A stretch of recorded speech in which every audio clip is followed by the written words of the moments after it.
Good day mga ka-farm lahat. And so another day, another property for sale po tayo ngayon. So meron po tayo nyo available ngayon na 1 hectare farm lot. So bali 1.2 hectare po ito na ang location is Tagkawayan, Quezon. So ayun mga ka-farm lot, bali dito muna tayo sa boundaries ng property. So bali ito yung boundaries niya. Ayan, so may puno ng mahogany. Yung mahogany ba? Kanina yan, sakop. Sa atin, sa kabila. Hindi ko alam. Basta Boundaryhan lang to yun, no? Ayan. So, i-confirm natin kung sino ba may-ari ng mahogany na to, Ayan. So, bali ito po yung boundary ng lot. And mula naman dito, abot dun sa may kotse. So, nasa 70 meters po yan na frontage. Ayan. So, along barangay road to mga ka-farm lot. And may access na rin po ng electricity sa area. Ayan. So, may poste ng kuryente. Ayan. Perfect na perfect to mga ka-farm lot kung naghahanap ka ng retirement farm. Ayan. So, accessible yung property. Pagbaba mo ng sasakyan mo, so property na po So ayan, barangay road to mga ka-farm lot. Ayan, so as you can see, hindi siya cemented pero pasok naman po ang 4 wheels even sedan mga ka-farm lot. Ayan, kung mapapansin nyo, mababa yung service natin, pero pasok naman po sa property. And ang good thing dito, although rough road siya, so matigas naman yung barangay road niya Ayan, so hindi naman siya nagpuputik pag umulan kasi may tambak po ito na graba. Ayan, so napakaganda po ng property natin ngayon. So platted itong mga ka-farm lot. Ayan, mapapansin nyo naman po And may kasama na rin po itong bahay. Kasama yung bahay. Kasama na po ito. Sige po.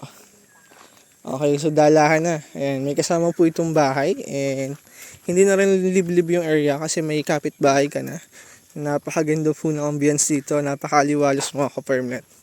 Ayan, so medyo madilim lang yung video natin kasi ang oras po natin ngayon is 4:20 na po ng hapon. Ayan, kaya medyo madilim na yung ambience natin pero still napakaganda naman po ng area. Ayan, so may kasama ng bahay, i-renovate mo na lang so pwede mong lagyan na second floor yan. So depende sa plano nyo. Ayan, so i-renovate na lang natin to and pwede nyo na pong tulugan itong bahay Ayan, so may kapitbahay ka na rin. Ito na yung boundary. Ito itong kasadang ito. Ito na ito yung boundaryhan. Okay. So, ano ba yan? Nabili lang din nila? Kasi ba, lang, Parang siguro, nabili lang din nila to. Oo, nagpapagawa. Kasi pag tigarito ka, hindi ka naman mapagawa ng ganyan kaganda At yung ginawa nila, mabilisan lang. Mabilisan lang to, setup. nung pumunta kami, wala pa yan Oo, mabilisan lang to yung ganyan setup. Ano pa lang yung buhos pa lang. So, bali ito po yung loob ng property. Ayan, bali takaran pa lang itong mga ka-farm lot. So, babago pa lang namumunga yung nyog. So, kababaan pa siya, Kaya matagal pa natin ito mapakikinabangan. Ayan. So, napakaganda ng area. Pasukin natin. So, platted to mga ka-farm lot. Ayan. So, kapansin nyo naman. And perfect na perfect to for retirement. Kasi along the road, pagbaba mo ng sasakyan mo is property na. Yan, so accessible yung area. May distance po ito from National Highway. May ilang minuto ba ito, tol? From National Highway? Mga 20, 15, ganyan? 20 minutes, from National Highway. Ayan, so meron na po diyang McDo and Jollibee. Ayan, so isa po yung sign na progressive na talaga ang bayan ng Tagkawayan, Quezon, So, dalawang 7-Eleven. Ayan. So, ito yung loob niya. Ayan, sa gilid naman, may mga tanim siya na babago pa lang tumatayo na nyog. Ayan, sa nyog nito, wala tayong estimated na bilang, pero yung gantong distance ng nyog mga ka-farm lot, possible nito, umabot to ng 250 to 300 kapuno ng nyog. Possible mga 300 kapuno po ito ng nyog kasi ito is 1.2 hectare. Ayan, so napakalawak ng area natin. Yan, platted. Yan, perfect to for retirement. So, accessible po ito kahit all this na kasi nga, platted naman yung area natin. Walang mataas na part. Ayan. So, mag-enjoy ka dito mga ka-farm lot. And ang good thing dyan, so dahil nga may nyog, yan, secure ng retirement mo. Ayan, meron kang property. So, meron nag-generate ng income mga ka-farm lot. Ayan.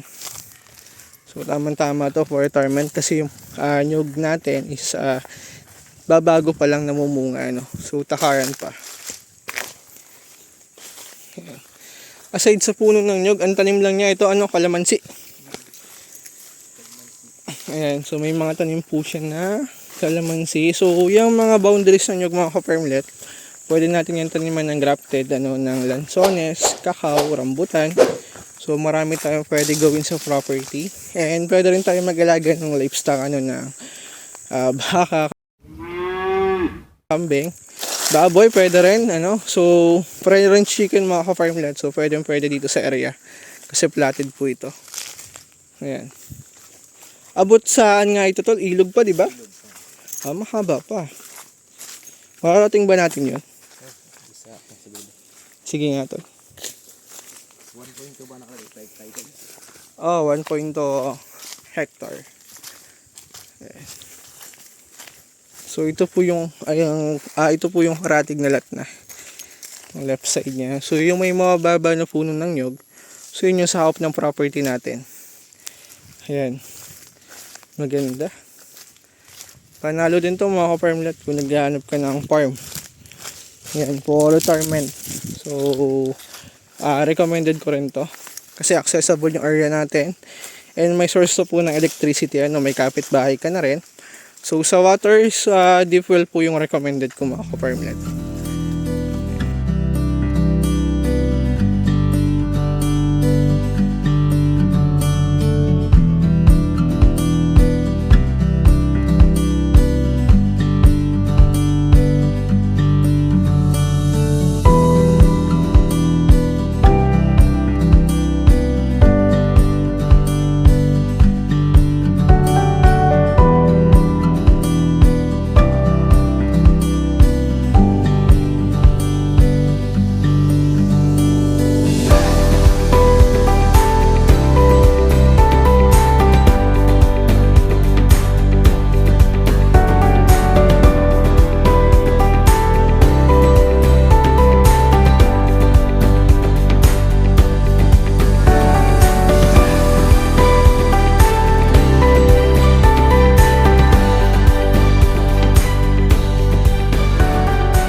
Good news mga ka-farmlet. Ayan, so nearby pass road lang po pala itong property natin. Kaya aside sa retirement, so good as investment na rin po ito para sa family nyo.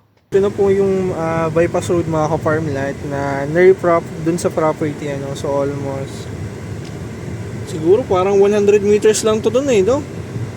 Wala dyan sa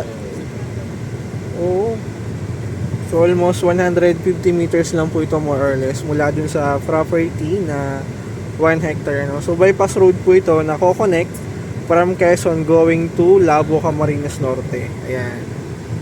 So exit po ito ng Labo. Po yung Saan? Tabing kalsada? ito na nga. Ayos Sabi nga natin.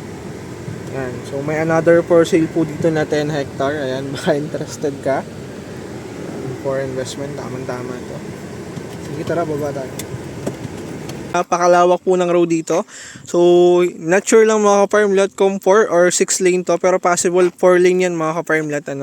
So, bypass road po ito ng from Quezon going to Calabo, Camarines Norte. So, napakalawak nito mga ka-farmlet. Napakagandang investment po nito habang hindi pa tapos yung development sa area. And napakamura lang nitong mga ka-farmlet. Ayan. So, 10 hectare farmlet po ito. Ayan. So, dito mag-start yung property natin. Sa tapat ng poste na yan. And dun sa unahan ng poste na yan. So, yan po yung frontage ng lot natin. So, napakalawak. Almost 150 meters po yan, more or less. So, napakalawak po ng frontage nito. And napakaganda ng area natin, mga ka-farmlet. So, Banayad Hilly lang po ito. Wala diyang mataas na part, So, ito lang yung taas ng... so, ito lang yung elevation niya, mga ka-farmlet. So, ito lang yung taas ng property. And after naman yan, Banayad na pantay na po yung taas niya, So, napakaganda po ng area natin. So, hindi natin papasukin muna yung loob kasi dito pa lang naman sa harap, makakabivisualize na yung loob ng property mga ka-farmlet. Ayan, so, takaran pa lang po yung nyog nito. Ayan, kung interested kayo. Perfect to, mga ka-farmlet for investment. So, soon, pwede mong i-develop yun na business lot, or pwede mong gawing subdivision, mga ka-farmlet. Kasi along bypass road po ito. Napakalawak ng frontage, ang lawak na access mo.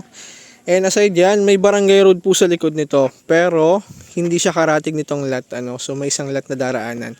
Pero barangay road yun mga ka-farmlet. Ayan. So pwede mo rin tong gawing parking space or restaurant soon. Or pwede kang maglagay dito ng gasoline station if operated na tong bypass road na to. So ito na yung possible na maging access road ng from Quezon going to Bicol kasi ito po ay bypass road, mas malawak yung daan dito. Possible ito na yung maging main road ng from Quezon going to Bicol. Ayan, kasi napakalawak po nito. So bukod pa to doon sa expressway mga ka-farmlet ha. So ito ay bypass road lang ng from Quezon going to Labo, Camarines Norte. Ayan. So napakalaking development po nito sa Tagkawayan. Kaya hindi ka rin magtataka kung bakit mataas ang zonal value dahil sa dami ng development. Isa na dyan yung mga farm to market road, bypass road, and soon yung TR5 po Manila Bicol Expressway. Isa yan sa dahilan kung bakit biglang tumaas ang zonal value dito sa Tagkawayan, Quezon. So ang good thing mga ka-farmlet, yung price po ng property natin is under pa rin sa zonal value So mas mababa pa rin yung presyo ng lot natin compare sa zonal value po dito sa Tagkawayan, kasi ang along bypass road po dito is nag-range na ng 3.5 per square meter or more pa So nakaraan taon pa yun mga ka-farmlet. Not sure lang ako kung nagtaas na ulit ng zonal. Ayan. So napakamura lang itong mga ka-farmlet. Huwag nyo nang palampasin. So perfect na perfect to for investment mga ka-farmlet, or soon pwede mong i-develop yan.